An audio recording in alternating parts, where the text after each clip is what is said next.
नमस्कार साथियों, मैं आपका दोस्त लेखक बिजनेस कोच डॉक्टर उज्जवल पाटनी। मैं आज आपसे बात करने जा रहा हूं एक ऐसे रहस्यमय इंडस्ट्रियलिस्ट की जिसका नाम अंबानी, बिरला और टाटा की तरह पॉपुलर नहीं है, आप ज्यादा नहीं जानते। लेकिन 2018 में फोर्ब्स के अनुसार उस व्यक्ति की वैल्यू $8.7 बिलियन की थी। सबसे खास बात, आज से कुछ साल पहले वो अपनी जेब में महज 100 रुपए लेकर अहमदाबाद से चला था। अहमदाबाद के एक स्कूल से उसने शिक्षा पूरी की, वहीं पर कॉलेज में कॉमर्स के एजुकेशन के लिए दाखिला लिया। लेकिन उस व्यक्ति को लगा नहीं, कॉलेज मेरे किसी काम का नहीं है, और वो 100 रुपए अपनी जेब में लेकर मुंबई की ओर चल पड़ा। मैं बात कर रहा हूं साथियों गौतम अडानी की।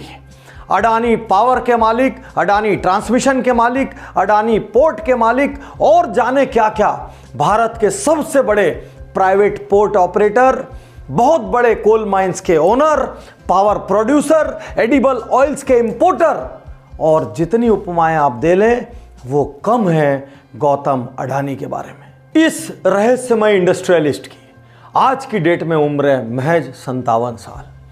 और आइए इनकी जर्नी को समझते हैं, क्योंकि आज ढेर सारे अडानी सूत्र आपको बताएंगे आपके व्यापार में सफल बनने की राह।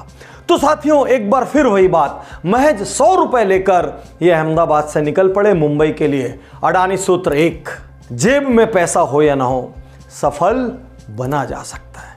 मुंबई पहुंचकर इन्होंने डायमंड सॉर्टर के रूप में महिंद्रा ग्रुप में काम करना स्टार्ट किया।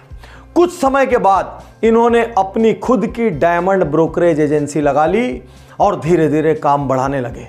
महज 19 साल की उम्र में इनके बड़े भाई ने इनको वापस अहमदाबाद बुला लिया, क्योंकि उनको दिक्कत आ रही थी, और यहीं से ये साइकिल पलटती है। अडानी सूत्र 2 यह बताता है बड़ा बनने के लिए उम्र महज एक नंबर है। आप कभी भी शुरुआत कर सकते हैं, कैसे भी शुरुआत कर सकते हैं। खास बात यह है, इतनी बड़ी यात्रा पूरी करने वाले अडानी की औपचारिक कॉलेज की शिक्षा भी नहीं हुई। अडानी सूत्र 3 यह बताता है कि शिक्षा अधूरी रह गई या पढ़ने का मौका नहीं मिला। सफलता की राह में यह बाधा नहीं है, और इसका बहाना बनाना छोड़ दीजिए। साथियों, अपने भाई के व्यापार में आकर उन्होंने देखा कि उनके भाई को प्लास्टिक ग्रेन्यूल्स की बहुत दिक्कत होती थी। मार्केट में तेजी मंदी आते साथ लोग अपना वादा तोड़ देते थे और प्रोडक्ट देने से इनकार कर देते थे। उन्होंने खुद इंपोर्ट करने का निर्णय लिया, और देखते ही देखते 100 मेट्रिक टन इंपोर्ट करने वाला व्यक्ति 40,000 मेट्रिक टन तक पहुंच गया और अपने एरिया में इंपोर्ट का लीडर बन गया। लोगों के अनुसार अडानी की तेजी से सफलता का राज था अगला अडानी सूत्र, किसी भी परिस्थिति में हम्बल रहो और अपने वचन पर कायम रहो। लोग कहते थे अडानी किसी परिस्थिति में हिम्मत नहीं हारते थे, और जो वादा उन्होंने कर दिया उस वादे को वो पूरा करते थे। 1997-98 में अडानी ने ट्रेडिंग छोड़ के पोर्ट्स और पावर प्लांट की तरफ बढ़ने का निर्णय लिया, क्योंकि उन्होंने सोचा अब कुछ बड़ा करने का वक्त आ गया है। 3000 एकड़ का मुंद्रा पोर्ट अडानी ग्रुप को सॉल्ट बनाने के लिए मिला। खूब दिक्कतें आई, खूब प्रोटेस्ट हुए, दूसरे पोर्ट बंद हो गए, लेकिन अडानी डटे रहे, उन्होंने हिम्मत नहीं हारी। कुछ समय बाद लिबरलाइजेशन स्टार्ट हुआ और गुजरात सरकार ने प्राइवेट कंपनीज को पोर्ट देने का निर्णय लिया, और अडानी को मिला 14 मीटर डेप्थ वाला मुंद्रा पोर्ट, जो कि कांडला से भी बड़ा था, क्योंकि कांडला में 12 मीटर की डेप्थ थी, तो ज्यादा बड़े शिप्स यहां तक आ सकते थे। 1998 में पहला शिप आकर मुंद्रा पोर्ट पर खड़ा हुआ और अडानी तहलका मचाते गए।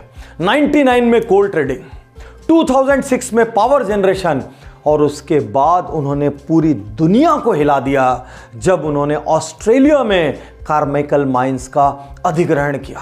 पूरा ऑस्ट्रेलिया हिल गया। भारतीय इतिहास का सबसे बड़ा लोन अडानी को मिला, और अडानी ने ऑस्ट्रेलिया में भारी विरोध के बावजूद बिना हिम्मत हारे धीरे धीरे लोगों को समझा समझा के अबॉट पॉइंट को खरीद लिया, जहां से उनके पावर प्लांट्स को लगातार कोयले की आपूर्ति हो सके। और साथियों, अभी कहीं जाइएगा मत, अभी बहुत सारे अडानी सूत्र बचे हैं जिसको आप अपने व्यापार में लगा के आग लगा सकते हैं। आग साथियों, 2018 में तहलका मचाते हुए इन्होंने अनिल अंबानी का रिलायंस पावर खरीद लिया। लोग इनको अक्सर अंबानी से कंपेयर करते हैं। क्यों कंपेयर करते हैं? अंबानी भी स्कूल ड्रॉप आउट, अडानी भी स्कूल ड्रॉप आउट। अंबानी भी फर्स्ट जनरेशन एंटरप्रेन्योर थे, अडानी भी फर्स्ट जनरेशन एंटरप्रेन्योर थे। अंबानी ने भी इंपोर्ट एक्सपोर्ट से जीवन की रेस लगाई और अडानी ने भी इंपोर्ट एक्सपोर्ट से जीवन की रेस लगाई। अंबानी ने भी इंडस्ट्री के आसपास अपने आप को सेंटर किया, अडानी ने भी इंडस्ट्री के आसपास अपने को सेंटर किया। और सबसे बड़ी बात, दोनों में एक क्लासिक समानता थी, दोनों की ग्रोथ स्टोरी में गवर्नमेंट का बहुत बड़ा हाथ था। दोनों की ग्रोथ स्टोरी में गवर्नमेंट ने उनको खूब सहयोग दिया, भले वो माने या ना माने।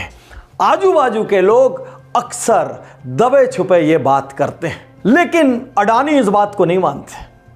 अडानी कहते हैं गवर्नमेंट भगवान नहीं है, गवर्नमेंट के भी अपने लिमिटेशन है, अपने कंस्ट्रेंट्स हैं। आपको उन कंस्ट्रेंट्स के बीच में अपने रास्ते बनाने होंगे और काम करना होगा। और अडानी ने इसको प्रूव किया। बहुत समय तक वो रेलवे से इंतजार करते रहे। अंत में उन्होंने 64 किलोमीटर की एक रेल लाइन खुद बनाई, जिसकी लागत 250 करोड़ थी। और वो कहते हैं गवर्नमेंट सहयोग नहीं दे रही है, गवर्नमेंट ये नहीं कर रही है, मैं इसका रोना नहीं रोता, मैं अपने रास्ते खुद निकालता हूं।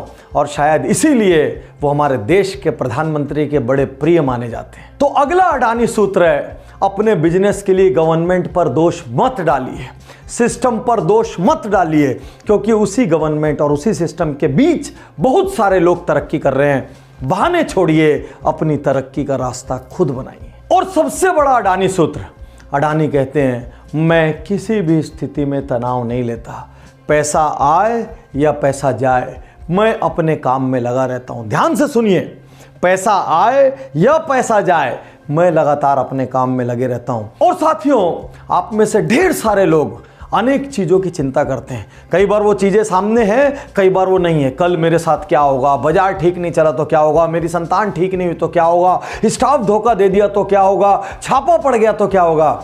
अडानी का ये सूत्र आपके काम का है। अडानी कहते हैं मैं इस बात में दृढ़ता से यकीन करता हूं कि जो भी कुछ आपके नियंत्रण में नहीं है उसकी चिंता आप मत करिए, भाग्य स्वयं उसकी चिंता करेगा।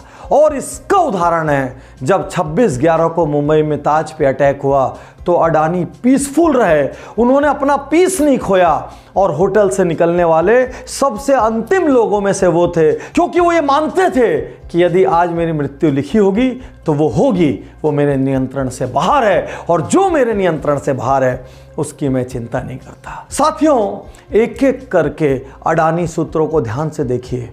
गौतम अडानी वो व्यक्ति हैं जिन्होंने महज 60 साल से कम की उम्र में $8.7 बिलियन का साम्राज्य खड़ा किया। उनकी अलग अलग कंपनीज आज स्टॉक मार्केट को रूल करती है। वो इंडिया के सबसे बड़े पोर्ट ऑपरेटर है, उसके बावजूद ना वो चर्चा में रहते हैं, ना वो लाइट में रहते हैं। और वो इतने हम्बल हैं कि जब उनको मुंद्रा पोर्ट मिला उस वक्त भी वो सेकंड क्लास में ट्रेन में ट्रेवल करते थे। तो आप क्या बहाने बनाएंगे, आप किन कमियों की बात करेंगे, आप किन तकलीफों की बात करेंगे? याद रखिए, सफलता का कोई सीक्रेट नहीं है। हमारी सबसे बड़ी भूल ये है कि हम सफलता का सीक्रेट ढूंढ रहे हैं। ये लोग जो महज 50-60 साल की उम्र में 100 रुपए जेब में रख के पूरी दुनिया में साम्राज्य खड़ा कर रहे हैं, यही लोग सफलता का सीक्रेट है। ये वीडियो ही सफलता का सीक्रेट है। इस वीडियो को 50 बार देखिए और सोचिए क्या इसमें से कोई अडानी सूत्र मैं अपने जीवन पर अपना सकता हूं। साथियों, आज मुझे गर्व है, मैंने एक ऐसे आदमी पर केस स्टडी बनाई जिसके ऊपर पूरे YouTube में कोई भी सार्थक केस स्टडी नहीं है। मैं गौतम अडानी जी की सफलता को सलाम करता हूं और आपसे कहना चाहता हूं, यदि ये वीडियो आपको किसी के माध्यम से मिला हो तो तुरंत उज्ज्वल पाटनी YouTube चैनल को सब्सक्राइब करें और जरा बेल आइकन दबा दें, नहीं तो अगला वीडियो मिस हो जाएगा। शुक्रिया, धन्यवाद, थैंक यू। मैं तैयार हूँ, मैं तैयार